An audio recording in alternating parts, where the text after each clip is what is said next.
Fala galera do YouTube, tô aqui com o Vitor Sérgio Rodrigues, tudo certo, VSR? Tudo bem, tudo tranquilo. Maravilha. Terminou a primeira data FIFA pós-Copa do Mundo e a gente acompanhou aqui nos canais, no Esporte Interativo, na TNT, no Space, a gente acompanhou os jogos da Nations League e vimos aí seleções do primeiro nível, da primeira prateleira da Europa, entrando em campo. Algumas foram bem, algumas até superaram as expectativas, outras se mostraram grandes decepções. Então vamos fazer um balanço aqui, VSR, de tudo que a gente viu. Vamos deixar o melhor para o final. Vamos começar pelas decepções, pelo lado preocupante das seleções que a gente viu na Nations e também em amistosos, né, nessa data FIFA. Quem deixou a pior impressão, na sua opinião? Então, você tem algumas seleções aí que você vinha com uma expectativa alta, mas que elas não têm uma grande história. Por exemplo, a Islândia. A Islândia, que vinha uma seleção que praticamente não tomava gols, tomou duas pauladas. De 6 da Suíça e tomou 3 da Bélgica. Então caiu de produção. E não fez nenhum gol. Então caiu de produção. Você tem um resultado que chamou muito a atenção, que foi a goleada que a Croácia levou para a Espanha. A Croácia levou um 6-0 para a Espanha, quando ela não conseguiu competir com a Espanha ali depois de 20 minutos bons. Então ficou essa sensação. Mas talvez o 6-0 tenha sido um pouquinho grande demais porque foi o jogo, mas a Croácia teve problemas para competir. Agora, uma seleção, duas seleções grandes me chamaram a atenção. Uma, negativamente, uma a Itália, que acho que está claro que o trabalho do Mancini vai ser de médio prazo, vai ter trabalho. Uma Itália que parece um pouco empobrecida tecnicamente e tendo dificuldade para jogar, teve dificuldade contra a Polônia e teve dificuldade contra Portugal. E uma seleção que só fez um jogo pela Nations, na outra foi um amistoso, mas que eu acho que ela vai ter que acordar. Ela vai precisar reagir rápido, que é a Alemanha. A Alemanha não jogou bem contra a França, fez um segundo tempo melhor, o goleiro salvou, é verdade, mas não conseguiu jogar aquele futebol que a gente imaginava dela antes, de imposição, de conseguir dominar, e teve dificuldade contra o Peru. Então acho que a Alemanha também precisa dar uma reagida. Acho que seriam essas as seleções que a gente ficou assim com uma sensação. A Inglaterra mostrou coisas boas, mesmo perdendo em casa, né? Só fez um jogo na Nations. Tomou a virada da Espanha, né? Exatamente. A Suíça disparou essa goleada para cima da Islândia, mas a gente tem que ver o que realmente é de realidade. É um time técnico, a Suíça, mas tem que ver como vai ser essa medição de força com a Bélgica, mas acho que seriam isso mesmo. A Islândia tomando goleada, a Croácia tomando goleada, a Alemanha, que acho que precisa reagir, e a Itália, que eu acho que o caminho da Itália é no mínimo de médio prazo. E o Mancini falando em paciência, que o ideal seria que houvesse paciência nesse trabalho que começa de reconstrução da Itália, mas paciência não é só aqui não, na Itália também, paciência é pequenininha. O Mancini não sei se vai conseguir ter esse refresco, nessa espera nos primeiros meses de trabalho não. Enquanto não mostrar resultado, a pressão vai aumentar. Empatou em casa com a Polônia, perdeu por 1-0 para Portugal. E uma safra, eu tô com o VSR, né? A impressão que de tantos problemas que tem a Itália, talvez o principal seja a qualidade dessa safra, né? Dos jogadores que tem atualmente o Mancini à disposição. O Mancini tem batido muito na tecla também da perda de espaço de jogadores italianos na própria liga italiana, né? Os estrangeiros vêm, são titulares, os italianos acabam perdendo espaço, é um problema. São muitos problemas que ele tem que contornar ao longo dos próximos meses aí. Vamos pro lado bom, né? Os aspectos positivos, as seleções. Eu vou pedir para você fazer um ranking, o VSR. Vamos colocar aqui as 3 seleções que mais te agradaram nessa data FIFA, nessa pérola de Champions. Da terceira para a primeira. Da terceira, acho que fica em terceiro fica a Bélgica, que fez um amistoso e depois ganhou da Islândia na Islândia 3-0.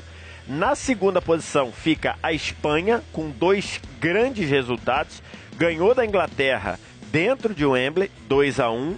E em dado momento do jogo poderia até ter aumentado esse placar, embora a Inglaterra tenha pressionado no final. E na primeira posição acho que continuou o time da França.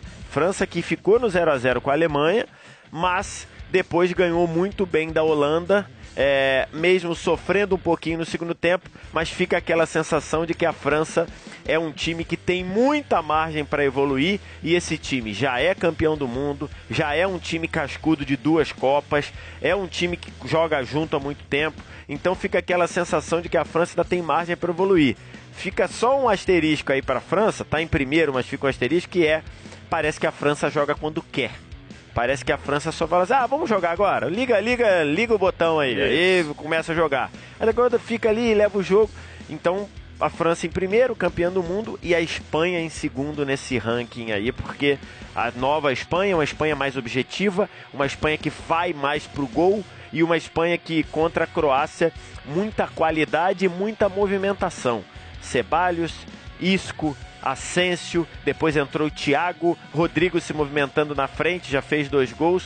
Então, uma Espanha que tem muita qualidade, e o Luiz Henrique talvez vire um pouquinho a chave. Aquele toque improdutivo que encheu o saco no jogo, por exemplo, contra a Rússia na Copa do Mundo, acho que não vai ter tanta vez na Espanha do Luiz Henrique. E aí, Vitor Sá, se a gente fizer uma comparação com a seleção brasileira, essas 3 seleções que você citou, elas estão muito à frente. O Brasil tem caras novas que estão aos poucos entrando, já fizeram parte aí dessa convocação com o Tite. O Brasil tem um problema de não fazer jogos de um nível tão alto como essas seleções europeias estão fazendo na Nations. Então, se a gente pegar todo esse bolo, essas 3 que você citou, elas hoje estão à frente do Brasil, o Brasil está no mesmo nível delas, em que patamar está a situação hoje? É difícil a gente saber muito, porque o Brasil, ele enfrentou, nessa data FIFA, ele enfrentou um time sub-23 dos Estados Unidos, que nem técnico direito não tem, e enfrentou a seleção de El Salvador.